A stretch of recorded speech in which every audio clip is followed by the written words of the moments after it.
Okay, boys and girls, we're going to do the last part of 7-1 rates and ratios. We're going to today just focus on the rates part of it. So if you guys could have out your notes packet again, and again, open up to the same page as yesterday. We're going to be below where the diamonds and the spades are, where it says rate and unit rate, where I've already written the definitions for you. So let's start talking about what rates are. First of all, what is a rate? This is written on your paper already, but follow along with me. A rate is going to be a ratio of two measurements with different values or units. We're always going to label our rates. So you're probably wondering, well, what does she mean by that? An example of a rate would be like if I have 1 million gallons of water for every 250 minutes. Well, what I would do, instead of just writing 1 million to 250, I would have to label it with the words 1 million gallons and 250 minutes. So that would be an example of a rate. It's a ratio with labels behind it. And again, I'm comparing things like gallons to minutes. So another example is if I drove 120 miles in 3 hours, my rate would be 120 miles. Again, I'm going to write the label behind it over 3 hours. So a rate is a ratio just with units behind it, and you're labeling what it is. So more specifically, what we're going to be focusing the most on is something called a unit rate. A unit rate is going to be a rate in which the denominator is 1. Your packet says an equivalent rate with a denominator over 1. So basically the same thing. So a unit rate is going to be when I'm going to want to make my denominator in the bottom a 1. Well, let's talk about how I go about doing that. To find a unit rate, find an equivalent rate with a denominator of 1. So going back to what we did on the last slide, if I am driving 120 miles in 3 hours, let me just kind of go over that again so you can see it. I want to then figure out, well, my unit rate will be how many miles am I going in just 1 hour. So I have to figure out how can I turn 3 hours into 1 hour. Okay, I'm only multiplying or dividing. Well, what can I do to 3 hours to turn into 1 hour? I can divide it by 3.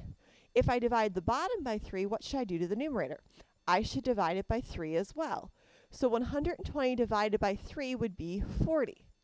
So if my original rate was 120 miles in 3 hours, that means I'm going 40 miles in 1 hour. So again, a unit rate is just finding a rate with a denominator of 1. So for example, let's do one more problem. I know this isn't in there, so you don't have to write anything down on your paper. Just listen to this problem. Let's say, for example, Winter Carnival tickets were $1 for 5 tickets. I want to find the unit rate for tickets. So I want to find out, well, how much was it for 1 ticket? Because again, a unit rate means how much is it for 1. So my rate would start out as $1 on top and 5 tickets on the bottom. Because I want to know how much it is for 1 ticket, that's why I'm going to put the tickets on the bottom. To find out how much it is for 1 ticket, how can I change a 5 into a 1? Again, I'm not subtracting, I'm either multiplying or dividing, so I would divide top and bottom by 5. Now, you might be wondering, well, how do you divide 1 by 5? Well, luckily we have something called a calculator, and we can use that on our problem. So if I do 1 divided by 5 on my calculator, I know you can't see it, but I'm using one right now, I get 0.2. It's okay to have a decimal because these technically aren't fractions. They're ratios, so you can have decimals in the top or the bottom number. What does this mean, though? This doesn't mean 0.2, but this means 20 cents for every 1 ticket. That would be how I would find my unit rate. When am I ever going to use this? A lot of time when kids wonder in math, why do we have to learn this? How is this going to help me? Well, how it's going to mainly help you is you can use unit rates to compare different prices of items at the grocery store to see what item's going to be the better buy. So this can actually help you save money and help you figure out what's the best thing to buy at the grocery store. You could do this when you're buying different items and to see which brand is the cheaper one or which one is going to just give you the better deal. So we're going to do an example together using some Pepsi products here. So if I go to the store and I can buy 12 cans of Pepsi for $3.50, or I can buy 24 cans of Pepsi for $5.99, I need to figure out, well, what's the better buy? I can figure out which one's the better buy by figuring out how much I'm paying for every one can. So I'd like you to do with me on your paper right now at the bottom. Let's write a ratio of $3.50 for 12 cans. Are you labeling it with the word cans? You should be, because remember, you have to label in order for it to be a rate. Now, to find my unit rate, I want to figure out, well, how much is it for just one can? Well, to turn a 12 into 1, I'm going to divide by 12. If I divide the bottom by 12, what should I divide the top by? I hope you just answered 12.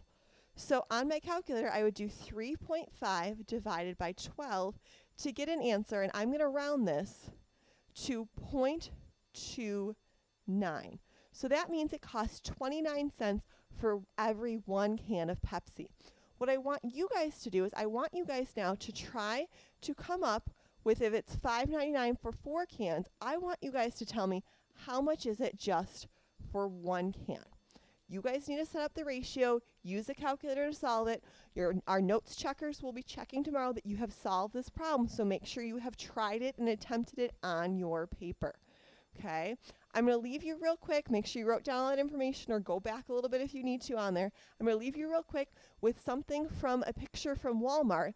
I want you guys to see if you can figure out what is wrong with this picture. So take a minute, look it over, see if you can find Walmart's mistake. We'll talk about this tomorrow in class. You do not have to find their mistake, but in case you can, it's kind of funny once you realize what they did wrong. All right, hope you enjoyed the video. Hopefully you found the mistake, and we will see you in